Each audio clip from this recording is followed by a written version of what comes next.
Gilliard. I got so much more.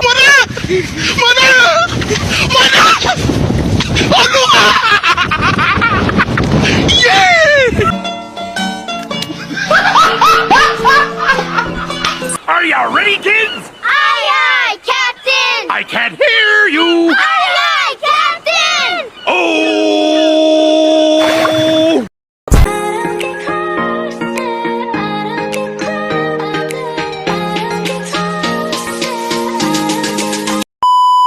Selamat siang, kami dari kelompok 7. Di sini kami akan mempresentasikan hasil teks metode kami. Tugas ini dilakukan sebagai pemenuhan tugas mata kuliah perkembangan peserta didik yang diberikan oleh Ibu Lala Jelita Ananda, SPD PPD, selaku dosen pengampu yang berjudul Rasisme terhadap warga keturunan Asia di Amerika Serikat.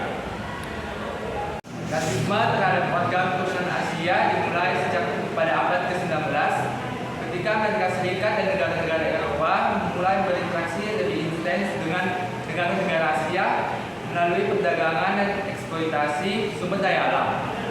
Pada masa ini, pandangan negatif dan stereotip tentang orang-orang Asia mulai muncul, mendorong persepsi bahwa mereka adalah pekerja yang murah, eksotis, dan inferior.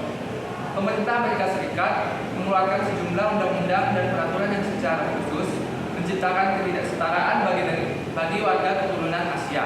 Contohnya, pada tahun 1882, Kongres Amerika Serikat mengesahkan Undang-Undang Imigrasi Tiongkok yang melarang imigrasi orang Tiongkok ke Amerika Serikat selama hampir 60 tahun. Selain itu, orang Jepang juga mengalami diskriminasi melalui Undang-Undang Imigrasi Tiongkok dan beberapa peraturan lainnya yang menciptakan ketidaksetaraan hukum. Beberapa bulan di awal pemerintahan Joseph Biden pada tahun 2021 telah diwarnai oleh rangkaian peristiwa penyerangan terhadap warga Amerika Serikat keturunan Asia, khususnya Cina yang semakin mencoreng wajah negeri itu yang selama itu dikenal sebagai penyanjung kebebasan, kesetaraan, dan kemajemukan dalam masyarakatnya.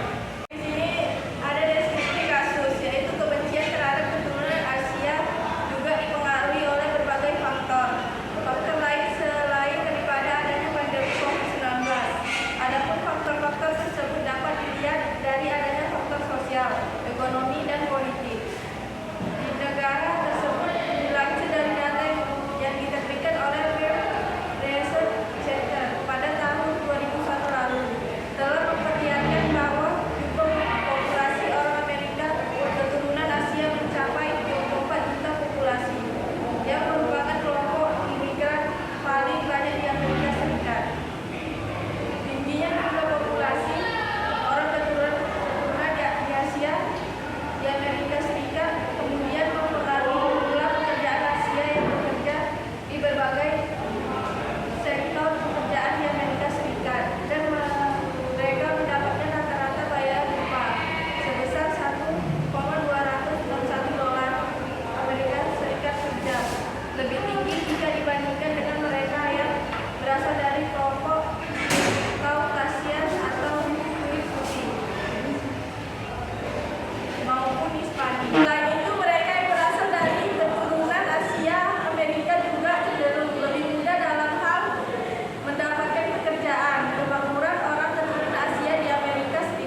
berlaku di kehidupan masyarakat Amerika Serikat sejak berabad-abad lalu.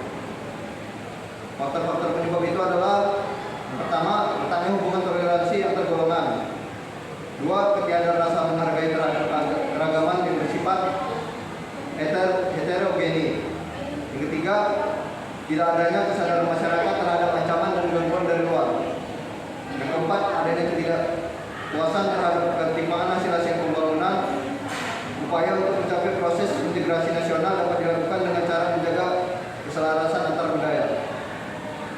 5. Masyarakat Amerika sendiri yang masih menganggap diri mereka superior sehingga merasa bisa melakukan kejahatan kepada kaum minoritas yang dimana di kasus ini adalah ASEAN ataupun Amerika keturunan Asia.